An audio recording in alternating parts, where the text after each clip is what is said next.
Alright, I think it's about time I cover this topic, as I know damn well there's a lot of misconceptions surrounding what exactly makes a style overpowered. Hey guys, Strife here, back again with another video. If you don't know, there's been a lot of confusion surrounding what exactly makes a style so strong. As a result, there's been a lot of differing opinions on what styles are stronger than the other. Like for example, I see some people claim Handslow is not that good due to its lacking base damage. I've seen some people say that Iron Fist is probably the worst style in the game, worse than Shotgun, which is insane to me, solely due to, you know, the bad dashes, lack of range, and the slow M1 and the M2. I've also seen people say that Ghost is actually bad, despite the fact it has an instant jab, an unreactable option, which when I get into the actual crux of this video, you will find to be very important and what makes a style so good. And yeah, that's basically all there is to it. If you guys like the video, you know what to do. Smash the like button, smash the subscribe button, and join the Discord down below. And of course, massive shout out to the 5 members of the Strife channel: Simon, Arlaws, Probably Dark, Mercenary, and Charles Gaming 21.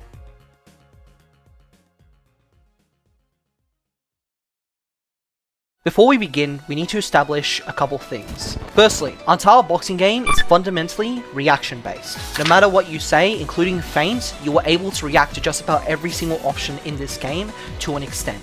With feints, that's not only entirely true based on the timing, but you can technically double dash with almost every style in the game, no matter what. This also applies to styles like Iron Fist and Turtle with the use of block, or simply dashing at the right time depending on the circumstance of whether they early feint or feint normally. With feinting being so strong in this game, that means if you have some sort of way to deal with feints reliably, it also makes it so you're quite strong in the game's combat generally. Additionally, we also need to acknowledge the fact that damage is very important in this game. If you don't have a way to do a lot of damage in some particular circumstance, then you are at a significant disadvantage. Those are the main 3 things that we need to keep in mind if we're going to go forward with this video. With these facts in mind, there are 4 main characteristics that styles can fall under to either be really good or generally overpowered.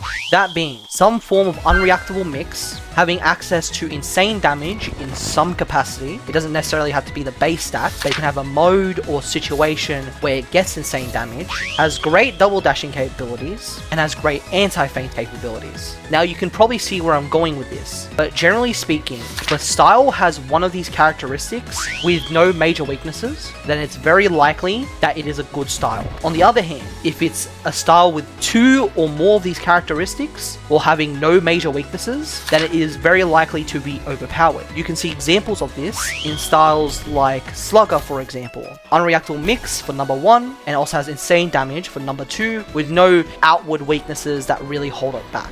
Even the dashes can be used to double dash in oncoming M1s, M2s, and feints. And on top of that, while its block is pretty weak, it's counteracted with the absolute insane damage you do on block and outside of block. And of course, your PD punish game is absolutely crazy. Trickster is another example with insane damage and great double dashing capabilities, falling under category 2, category 3. We also have Turtle, which has insane damage for number 2, and due to its insane block, it has great anti-feinting capabilities for number 4, as it can block a lot of M2s and deal with feints much better than the rest of the cast, using its block as a result. And yeah, that pretty much summarizes the higher tiers of power and how you can differentiate them from the rest of the cast. That's basically all there is to it. There aren't really any exceptions to this rule, as you'll find. There might be exceptions that might come up with the Shotgun rework and future styles moving forward, but for now, I feel like this pretty much summarizes what exactly makes a style good or makes a style overpowered. If you guys disagree with me, make sure to tell me in the comments down below, but for now, I'll see you guys in the next video. See ya.